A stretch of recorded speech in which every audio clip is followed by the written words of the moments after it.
Hello guys, আপনাকে ইংরেজি শিখতে ও জানতে হলে আপনাকে এক সেন্টেন্স থেকে আরও অনেকগুলো সেন্টেন্স কিভাবে তৈরি করতে হয় সেগুলো জানতে হবে। যেমন I make coffee every morning, আমি প্রতিদিন সকালে কফি বানাই। এরকম সেন্টেন্স থেকে আমি চাইলে আরও অনেক সেন্টেন্স তৈরি করতে পারি। I make breakfast every morning, আমি প্রতিদিন সকালে নাস্তা বানাই। I make toast every morning, আমি প্রতিদিন সকালে টোস্ট বানাই। I make juice every morning, আমি প্রতিদিন সকালে জুস বানাই। এভাবে এক সেন্টেন্স থেকে আরও সেন্টেন্স তৈরি করতে হবে এবং আপনাকে প্র্যাকটিস করতে হবে। I make milk tea every morning, আমি প্রতিদিন সকালে দুধ চা বানাই। I make omelette every morning, আমি প্রতিদিন সকালে অমলেট বানাই। I make bread every morning, আমি প্রতিদিন সকালে ব্রেড বানাই। I make paratha every morning, আমি প্রতিদিন সকালে পরাটা বানাই। এইভাবে আপনাকে সেন্টেন্স তৈরি করতে হবে। আবার দেখুন, সেন্টেন্স ঠিক রেখে আপনার সাবজেক্ট চেঞ্জ করে আপনাকে প্র্যাকটিস করতে হবে, তাহলে আপনার ইংলিশ স্কিল আরও ইমপ্রুভ হবে।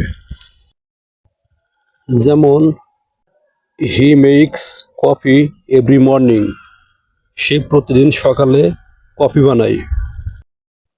She makes breakfast every morning, সে প্রতিদিন সকালে নাস্তা বানায়।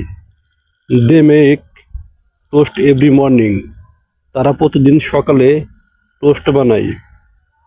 We make juice every morning, আমরা প্রতিদিন সকালে জুস বানাই। আমরা চাইলে এরকম আরও অনেক সেন্টেন্স তৈরি করতে পারি। যেমন my mother makes milk tea every morning, আমার মা প্রতিদিন সকালে দুধ চা বানায়। My father makes omelette every morning, আমার বাবা প্রতিদিন সকালে অমলেট বানায়। The children make bread every morning, শিশুরা প্রতিদিন সকালে ব্রেড বানায়। My sister makes paratha every morning, আমার বোন প্রতিদিন সকালে পরাটা বানায়। আমরা চাইলে এরকম আরও অনেক সেন্টেন্স তৈরি করতে পারি। যেমন my brother make salad every morning, আমার ভাই প্রতিদিন সকালে সালাদ বানায়। They make smoothie every morning, তারা প্রতিদিন সকালে স্মুদি বানায়। He makes egg fry every morning, সে প্রতিদিন সকালে ডিম ভাজি বানায়। She makes pancakes every morning, সে প্রতিদিন সকালে প্যানকেক বানায়। এভাবে ইংলিশ সেন্টেন্স তৈরি করুন এবং প্র্যাকটিস করুন এবং আপনার ইংলিশ স্কিল ইমপ্রুভ করুন। সবাই ভালো থাকুন, সুস্থ থাকুন। পরবর্তী ভিডিওটি পেতে চ্যানেলটি সাবস্ক্রাইব করে পাশে থাকুন।